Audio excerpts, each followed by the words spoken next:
Oh shit, I'm on the front page, dude. What the hell? Okay. People don't exercise media literacy when it comes to mainstream news, which is ironic because that's a big part of what I do, right? This is also part of the reason why I constantly rail on the New York Times, especially the paper of record, the Gray Lady, because my expectation is that they're supposed to uphold a very important standard, especially in a time when people need good news, like good newspaper coverage, good journalism more than ever, right? But a big part of what I do is to, one, go through the misinformation that is all around the internet and parse through it, and then try to explain to you what parts of these misinformation, what kind of narratives are developing online, what kind of narratives are developing in the media, and to show you through real journalism and critical thinking what is actually going on, so you can develop a better framework, right? And this pisses off a lot of people. What? Who's your manager? I want to hire them. You're doing so well. None of this is because of my management. I don't have like a PR person. This is entirely because people reach out, okay? These are journalists who themselves reach out, or editorial teams themselves who reach out. Like, I love my management, and my management is great, but this is just people directly reaching out to do interviews. Like, you're calm down. It's the New York Times. You're acting like it's Global Times or CGTN. Okay, calm down. In any case, a progressive mind in a MAGA body. The title is, okay, the editor, Hasanabi Head, who's an editor in the chat, was not wrong. This is the title, because she said the title is kind of cringe, but the article is actually pretty good. And yeah, let's do it. Certain someone is convinced someone is paying off all these journalists to make puff pieces about you. Yes, dude, it's Qatar. Okay, it's Qatar. I control the media. Okay, I control the media. I have my tentacles in all of these outlets, dude. It can't be that like adult journalists that simply know more than a fucking dumbass YouTube drama slop tube channel have their own fucking convictions, and perhaps maybe even see me as an entry point to basically evade the pre-existing censors within these institutions, you know? But yeah, no, it's not that. It's not that, you know, adults that have their own, you know, that have their own perspectives on these issues don't see what I'm saying in 30-second increments and then fucking place themselves in a paranoid state and instead understand what I'm trying to do. Yeah, I control the media. So a progressive mind in a MAGA body, article headline is not the best. Okay. Article headline is not, you know, it's kind of weird because I feel like MAGA body, that's going to piss off a lot of people. I think what they meant there wasn't necessarily like your physical body. I think what they were saying is like MAGA packaging. You know what I mean? I think that would have been probably a better title for this instead of a progressive mind in a MAGA body. If they said progressive mind in a MAGA package or something, or in a bro package or a manosphere package, that makes a little bit more sense. But they condensed the headline, and I'm going to explain to you guys how these sorts of news bits happen, how these sorts of puff pieces or profiles take place. Hopefully this will be educational. I'll tell you like what, you know, some parts that are left out of it versus like what the editorial process looks like to the best of my ability. I don't know. I wasn't there. I'm not, you know, I'm not talking to the journalists who wrote this piece beyond whenever they call in for follow-ups, right? So articles written by Jack Crosby. He's very cool. He's a very chill guy. He is, you know, he's a leftist, obviously. Mostly writes in the Rolling Stones. He's written all around, however. And originally, the article is supposed to be like a major profile, but then obviously a lot of these other articles start coming in. Slate.com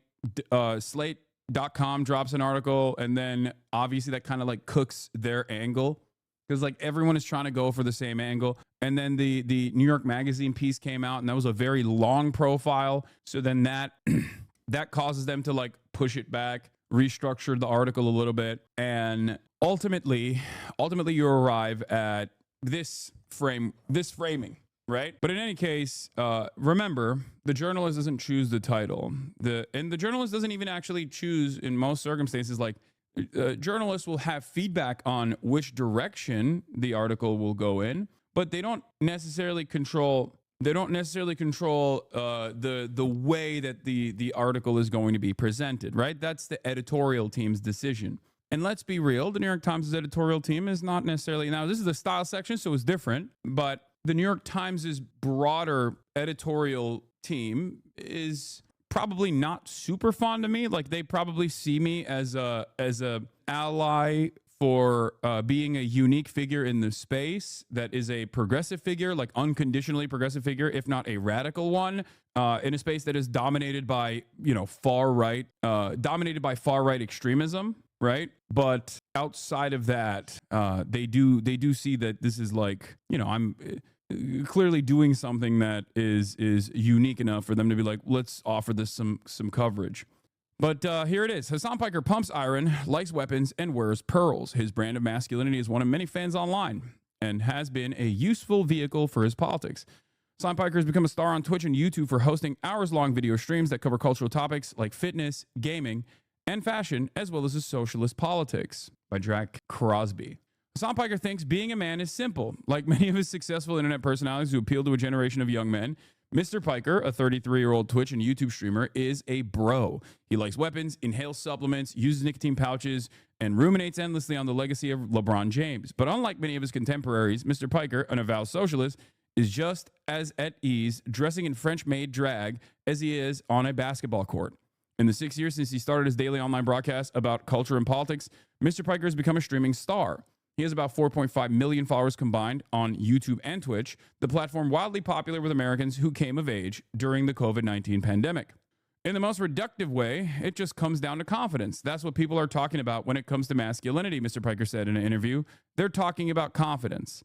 That confidence carries over into Mr. Piker's discussions of politics. On his streams, conversations about dating, gaming, or exercising often turn into rants supporting organized labor, universal health care, LGBTQ rights. He will just as frequently pivot from criticizing the Democratic Party or the Israeli government to slamming right-wing comedians.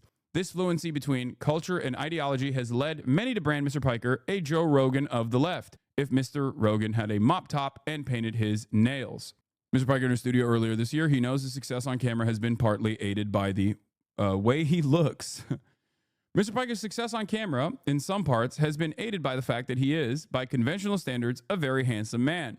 He's 6 feet 4 inches tall and built like a professional athlete with a square jaw, a beard, and a head of thick, dark hair. It's the one aspect that many of my haters can't shake, Mr. Piker said of his appearance on a Twitch broadcast last year. They can't turn around and be like, you're not hot. His physique is the result of an intense fitness regimen that on a sunny morning in January involved repeated sets of squats with a 275-pound barbell, Romanian deadlifts, and walking lunges. Dude, that's it. I'm in the paper of record as being a hottie. It's over. It's ironic because, like a lot of those Sigma Grindset guys are constantly talking about regimens and being an alpha dog, Mr. Piker said, referring to subjects of memes about masculinity that are commonplace in right-wing discourse online, I do live that life, he added. But then I have the diametrically opposite politics. Protected by jock insurance. Indeed, tens of thousands of viewers may watch his videos for his political views, but so many also tune in for the view of Mr. Piker himself, whose social media profiles are littered with suggestive images of his muscly body in states of undress. What the heck is this?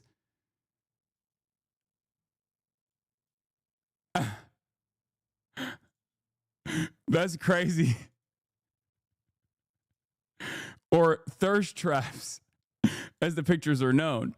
Some of his fans scrape, screenshot, clip, and repackage them into fan cams that travel across the internet, glorifying Mr. Piker's appearance and indirectly his beliefs. Emma Morgan, a 27-year-old researcher, is among them. A lot of people are just really shallow online, Ms. Morgan said. There's a stigma of, if you care about marginalized people, if you care about these issues, you must be a weak basement-dwelling dude. If I have to make a fan cam to radicalize people, she added, then I will. The Hasanabi Thirst Talk Clips Industrial Complex gets a shout out here. Yep. Lit up Emma.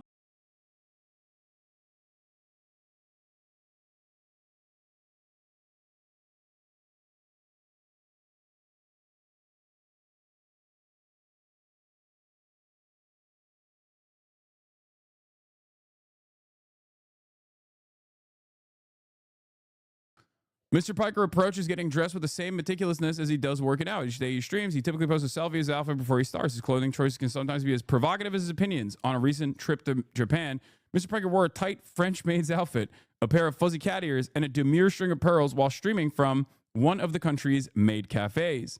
During a Twitch stream in 2023, Mr. Piker asked viewers to participate in a live demographic survey. Those who did offered a sense of his audience. About 70% of the participants identified as male, more than 60% identified as being younger than 30, and about 40% identified as having a sexual orientation other than straight. Mr. Piker benefits from jock insurance. I've never heard this before, but it makes perfect sense, by the way, after I read the article. Said Tristan Bridges, a sociologist who studies masculinity and gender at the University of California, Santa Barbara. The term is used to describe how men with a lot of masculine gender capital are generally given more leeway to do things like challenge norms and make mistakes, he added.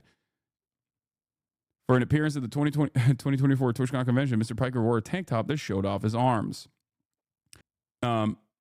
The jocks are allowed to break the rules and not have a consequence for it, or not have consequences for it, Mr. Bridges said, adding that Mr. Piker's idea of masculinity was less rigid than more traditional versions centered on the belief that America was easier and better when everybody played the roles they were designed to play. Jordan Dean, a 19-year-old gender study student who follows Mr. Piker, said that the part that he plays up the most is definitely that he's a bro, cisgender, heterosexual white guy. Mr. Dean, a transgender man, added, watching him be comfortable painting his nails, wearing dresses, is not revolutionary things, but he's showing that it's okay to be a cis guy and experiment with gender presentation. Gains, guns, and gay culture. Mr. Piker typically streams from a studio at his home in West Hollywood, California, a modern townhouse he shares with Kaya, his Bernese Mountain Dog mix that weighs more than 100 pounds. He can spend up to 10 hours a day recording in a studio where there are no fewer than 10 swords and shells festooned with video game art and other knickknacks. There's also a black assault rifle, which Mr. Piker was quick to note was fake. It's airsoft, he said. I like guns, but I would never keep one in the house. Or would I?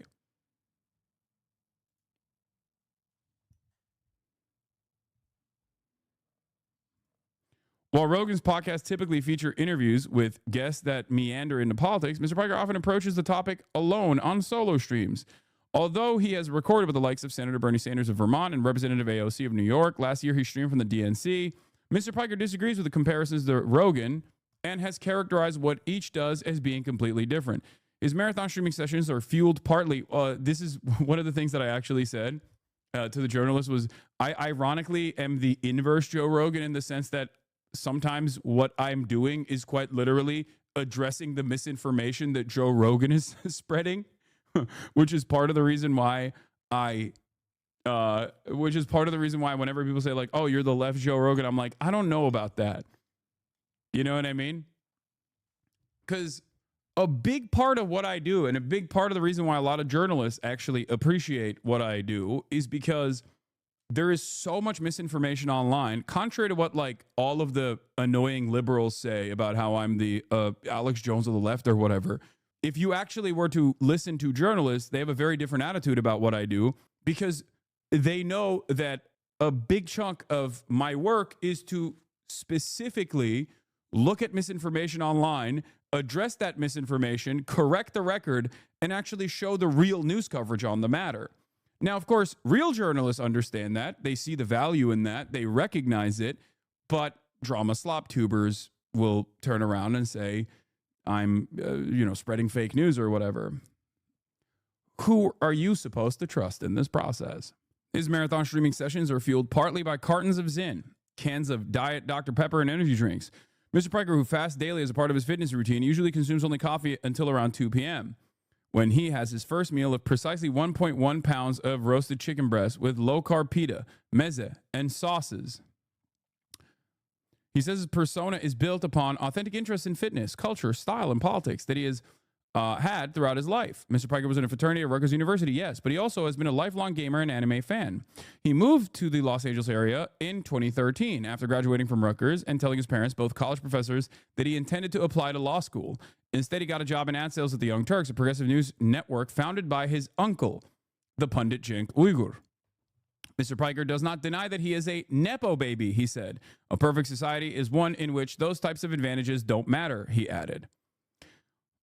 That I also said that is what I am fighting for. Like this would not, not so fast. Scroll back up to that dirty desk pic, bro. Yeah, it's nasty. I know.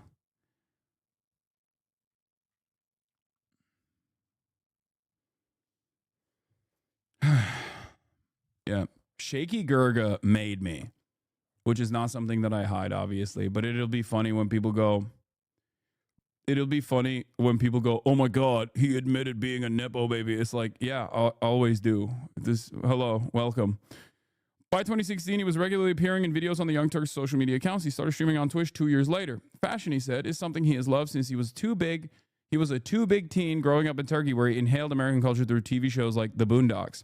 Mr. Piker, who is straight, is aware that wearing pearls and painting his nails can suggest otherwise, inviting attention from gay men. Last year, when a gay content creator asked Mr. Piker if he was an ally in an interview at a Pride event in Los Angeles, he jokingly said no, then playfully added, "I'm a foe." Mr. Piker then spanked the interviewer, who was wearing an American flag Speedo swimsuit, in front of a bus emblazoned with a logo for Grindr, the gay dating app. Of his image, he said, "I don't feel the need to present myself in any way that I am not. Always unfiltered, sometimes extreme." Here we go. You have to have a little bit of sauce in there. You know what I mean? You have to have a little bit. It can't all be glaze and praise. You know, it's the New York Times after all. So let's take a look. Now it gets juicy. Mr. Piker is similarly unfiltered with his viewpoints. Some can be extreme. This is the part that I wanted to mention as far as like, this is the editorial control kicking in the conversation to present it in a balanced fashion. I don't even think this is like off base, by the way. There's only one part of this entire article that I, understand why the New York Times editorial board takes these sorts of decisions on, that I obviously disagree with. But overall, I think this is pretty on the level, right? A vocal critic of U.S. foreign policy in the Middle East, Mr. Piker has been labeled anti-American by people across the political spectrum for saying the country deserved the September 11 attacks. His recent accusations that Israel is committing genocide in Gaza and his diatribes against the Zionist movement have led many supporters of Israel, including liberals like Representative Richie Torres of New York, to call Mr. Piker anti-Semitic. Did you catch the part that I don't think is... This was, and I know for a fact, so... There's a full quote from me that Jack got, and I was actually very interested to see how this quote would make its way into the article, and I'm willing to bet that there was probably a lot of back and forth, and it most likely went all the way up the editor chain until they finally arrived at this version as an appropriate way to put in print. Like, because I straight up, you know me, it's not like I, hold back. Do you remember your full quote? My full quote was something along the lines of like, Israel is an apartheid state that is committing a genocide. Something things that I say all the time, things that are the truth. And this is not just my assessment. This is the assessment of international organs of justice, like all this stuff, right? But what's important here is that the New York Times is, they're going to put that in there because that's my opinion. And this is a profile on me, obviously, like, and it's a part of who I am.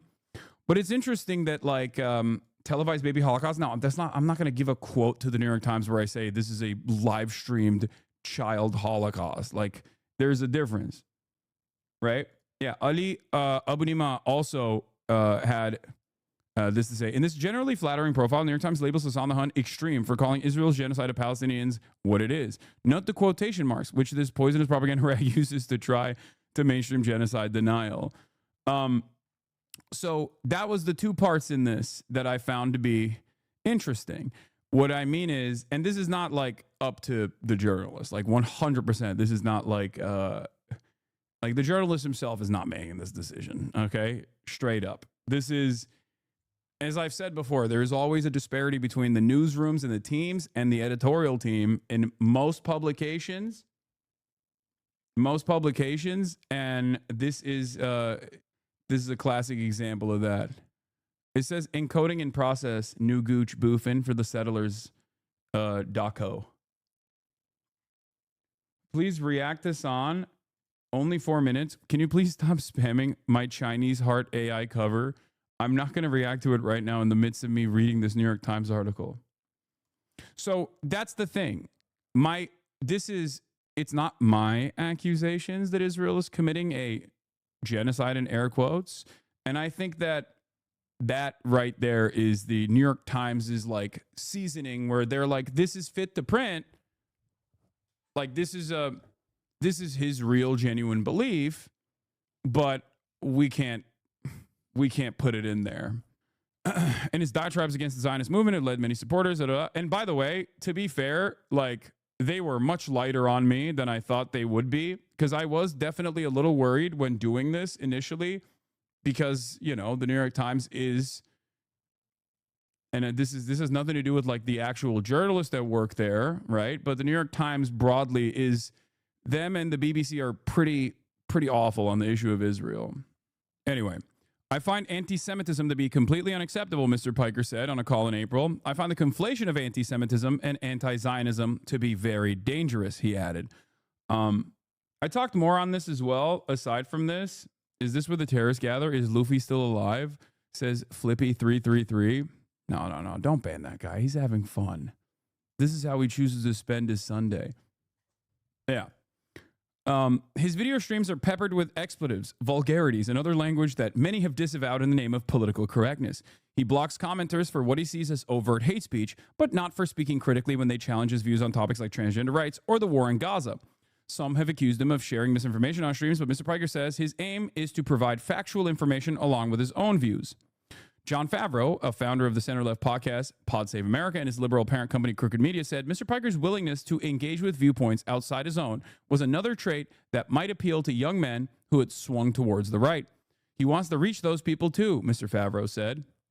But the way Mr. Piker presents himself could work against him, said Reese Peck, a professor of media culture at the College of Staten Island and the author of Fox Populism, Branding Conservatism as Working Class.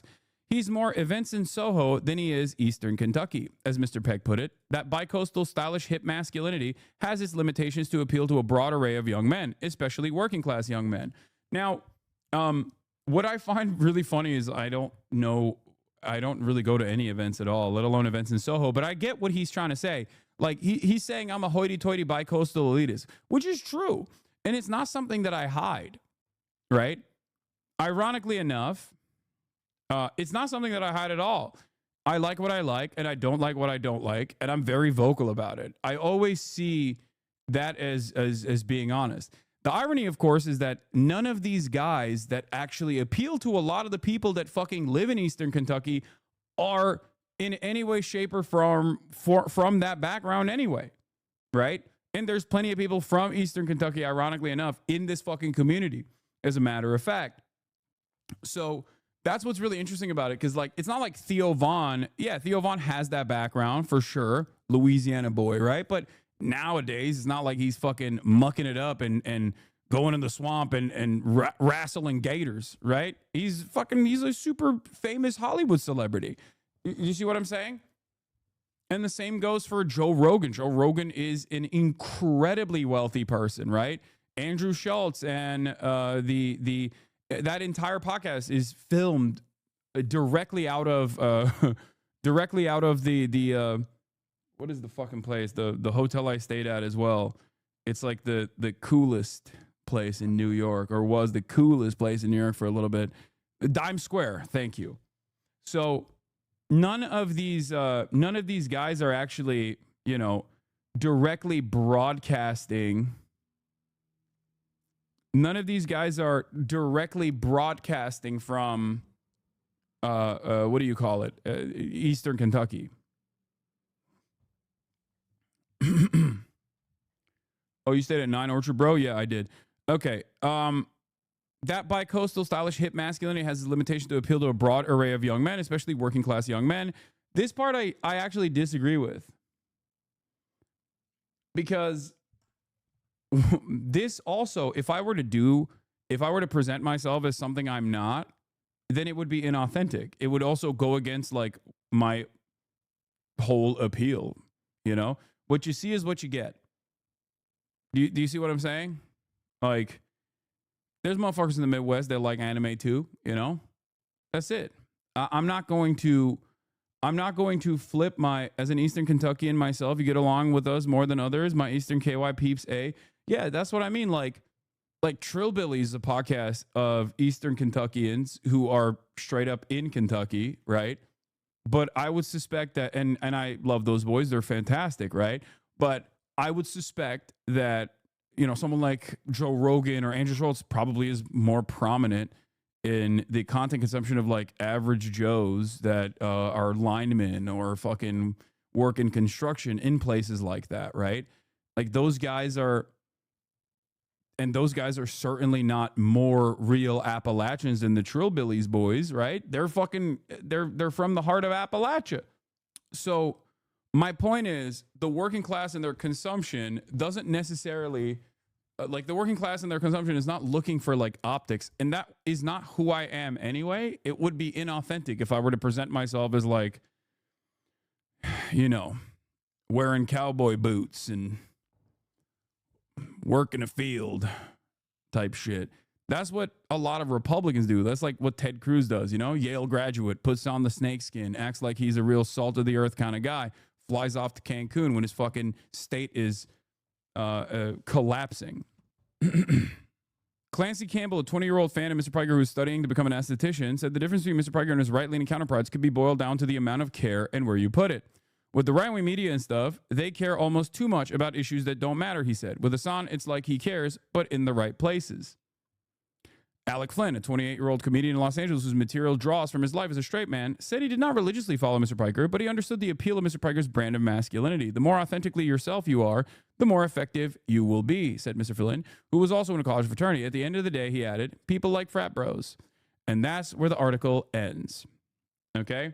I work in the Midwest. Most of the coworkers are not fans of the coastal urban cities because of their more liberal social views, but they are pretty leftist either way with their economic opinions. Yeah.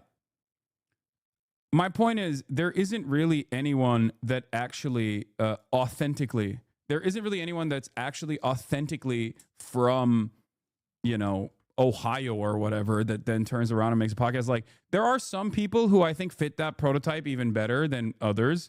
Like, I'd say Shane Gillis and his background. Like, he's now super famous, but I think the reason why he has like broad appeal is because he's just fucking funny. Like, that's it. People only care about that. People care about your output. People care about your likability.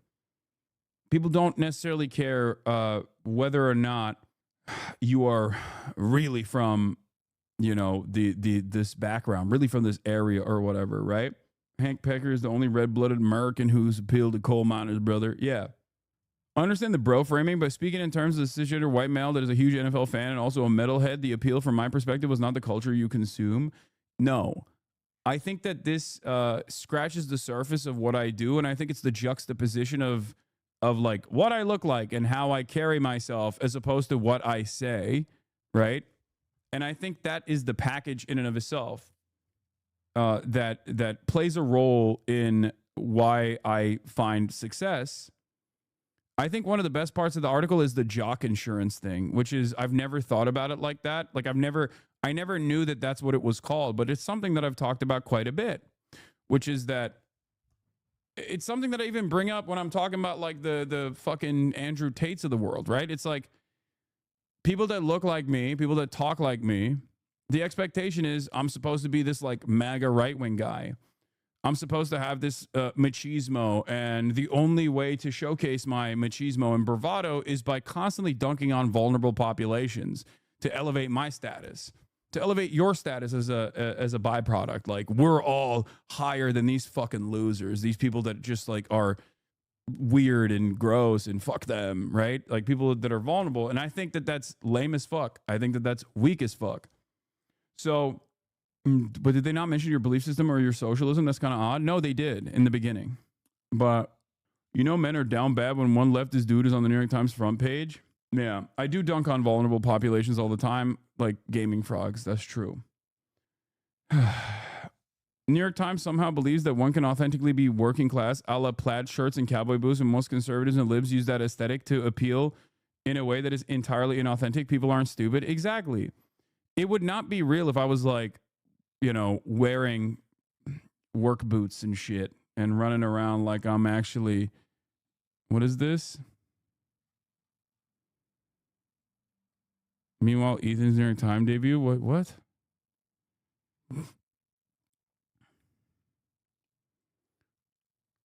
Yeah, apparently Ethan is not very happy about this. He is very upset that I got this article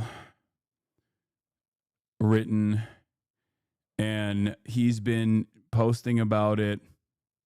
He's been posting about it since like 6 a.m. our time, which I think is a crazy thing to do when you first wake up. Like, I first woke up and I posted about the article because, you know, it's the article that I was waiting for. I was waiting for it to come out. It's been a long time. The article took place a long ass time ago. It's odd for him to wake up and also post nonstop.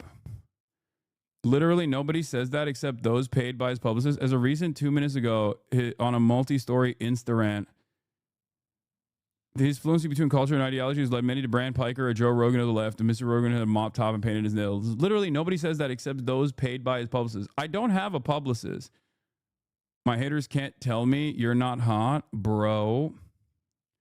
Jewelry and nail paint. This dude is different. Wow, 10 words you say, and they happen to pick the swastika one. So brave of him to disavow Nepo babies. Oh my God. How can people that are fans of this guy not think, dude, you're 40 years old, you have 3 kids, like, it's Sunday. Just, you know, can't you save this for the show or something? Like, why are you doing this? How can people not recognize how fucking obsessed this is? You mean the dudes that are known for hazing their friends to death and sexually assaulting drunk college girls? Doesn't everyone hate frat bros? He's like dunking on every aspect of the article. Very strange stuff, man. Like, I hope he gets better. Thanks for reading my review. He posted again and said, thanks for reading my review. Dude, oh my God. You don't think the New York Times is trying to make this seem like it's optics and not about issues? It's what they've been doing since election. Dems don't need to fix their policies. They just need a leftist Joe Rogan. And that's what I think this New York Times article was playing up. I think that they're trying to make sense of why someone like myself why someone like myself has seen a lot of success in an otherwise right-wing dominated landscape. And for them, it's like, it can't be the issues at all. So it can't be the issues themselves. It can't be what I'm saying. So it must be like the aesthetic. And to be fair, the way I look does play a role in this, right? The way I look does play a role in this. The packaging certainly is a part of it.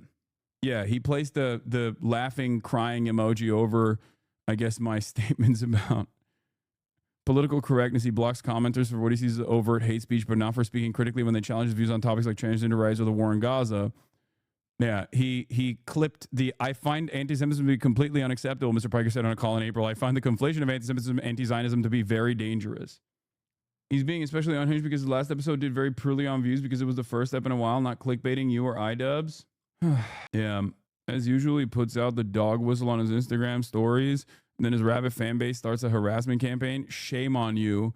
Oh, he's report this trash puff piece to the New York Times editorial board. Thanks for posting first today. This is clearly pushed forward by a publicist working for Hasan to get ahead of any negative publicity.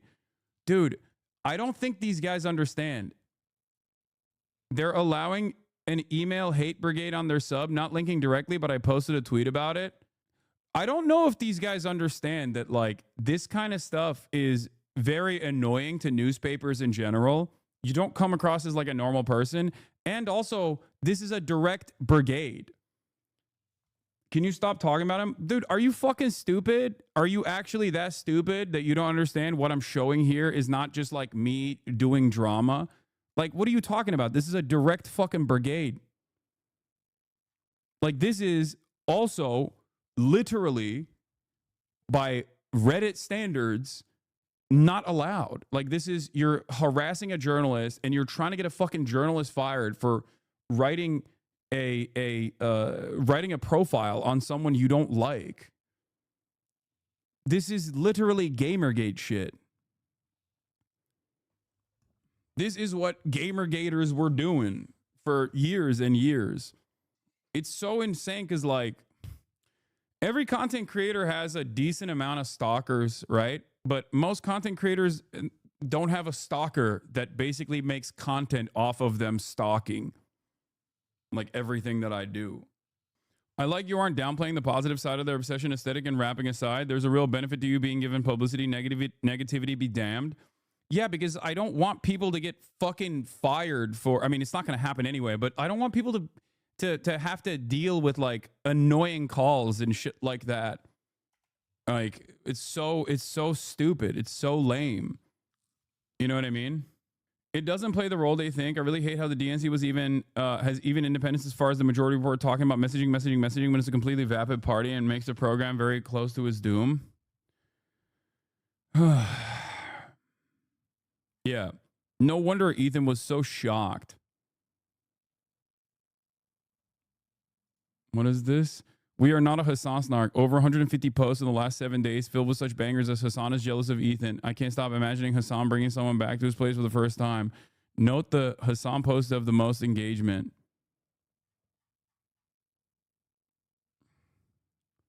Yeah, they use the subreddit like I mean, it's a snark subreddit for sure. This is not the first time that these guys have done this. Anytime any fucking journalist has ever written anything about me, they have to basically go private for like a week. It's so gross, man. It's crazy because like none of these other, I wish that like other content creators that are in this space would at least pay a little bit of attention to this and be like, all right, man, you know, this is gotten out of hand. Every hater, when he talks about you and you respond, oh my God, can you move on? What? Yeah. Reddit is where the niche issues get resolved and where decency goes to die afterwards. Other content creators don't have mainstream news asking for their political opinions. No, I know, but like this is very clearly a major issue, right? On its own, regardless, like this is an extended year-long crash out that has turned into like constant brigading, doxing campaigns, frivolous litigation to get people's private information, to bully them, to harass them, going after Redditors, going after journalists. Like, it's so weird. It's so strange that it's just like something that we all have to fucking put up with. Other content creators themselves see this kind of thing and go, ugh, I don't want to say anything because I don't want to fucking incur the wrath of Ethan's the foot soldiers. And I feel like that's such a strange, there's just a strange place to exist in where everyone is like, yeah, this stuff is weird and gross, but you know, a lot of people are just like genuinely worried that he will come after them. This is something that happened with Aiden Ross as well initially, you know? Why are you shocked? They did the same with D for 5 years. I know. They are still first world problems, though. No, I mean, yeah, that's true. But we are in the first world, you know? I'm trying to put the truth out in the space where people may see it in my free time, but the Diddy G and E community is legion. It's tough to break through. Yeah. Just remember, it's mostly online.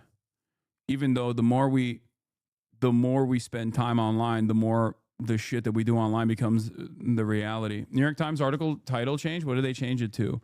Nobody liked the article title initially, so I'm not surprised. A progressive, oh my God, they literally changed it to what I just said. A progressive mind and a body made for the manosphere. That's cool. Anyway, I think it was a good article. Obviously, Jack's the man, by the way. He was dope. He was great. And I hope that he doesn't get a lot of fucking harassment, you know?